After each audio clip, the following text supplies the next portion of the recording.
and I hope that this is working all right, Mr. Speaker, and I'll proceed. Thank you. Um, I'm raising a question tonight in adjournment proceedings that I first raised on February 5th, Mr. Speaker. That was the end of our annual World Development Week. And I raised a question in great sadness because the Liberal Party platform in the last election committed something that mattered, and it committed not to cut development assistance. And this stood in stark contrast to the Conservative Party commitment to cut development assistance. It was one of those issues on which voters could make a pivotal choice. Sometimes it seemed they were saying the same thing, liberals saying we're going to get rid of the consumer carbon price, and conservatives saying we're going to get rid of the consumer carbon price. Same thing. But on the issue of development assistance, there was a clear choice to be made because the liberals said very clearly, we will not cut development assistance. This matters particularly in the world today where shocking things have happened south of the border. Under the Trump administration, two critical decisions were made that imperil millions and millions of the world's poorest. One was the decision to cut all ties and cut funding, and the U.S. was the biggest funder of the World Health Organization, the organization that helps with immunizations against polio and malaria and TB. A lot of us in Parliament and across Canada are Rotarians. We worked with the End Polio program that was supported by Canadians from coast to coast to coast.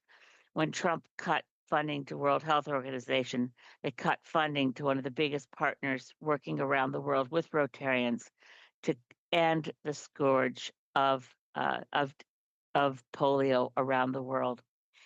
At the same time, pretty much, Elon Musk and his Doge machine and his fake but real chainsaw cut USAID. Now, that was one of the world's biggest donor organizations, from a government state donor to the poorest of the poor.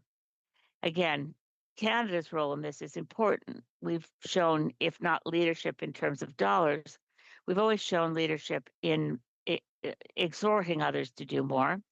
As our former prime minister, he was prime minister in the past tense, Lester B. Pearson, when he chaired a UN agency that said, and he set the target, if industrialized countries, if the wealthy donor countries would only put 0.7% of our GDP into overseas development assistance, we could end poverty. The closest we ever got to that target, 0.7% of our GDP to ODA, was back in 1992 when the Prime Minister was Brian Mulroney. And at the Rio Earth Summit, Canada had 0.48%. Now, tragically, the Liberals broke the promise.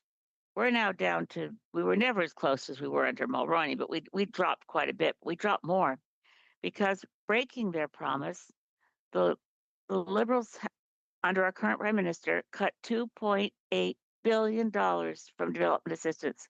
So at a time when the world looks to us to step up, help repair the damage done by the hole created by the U.S. stepping away from the poorest of the poor, we're doing the same and stepping away instead of stepping up.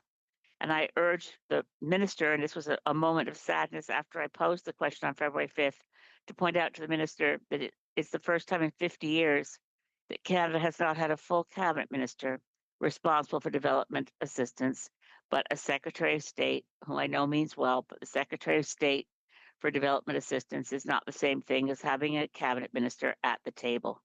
Thank you, Mr. Speaker, and I hope to pursue this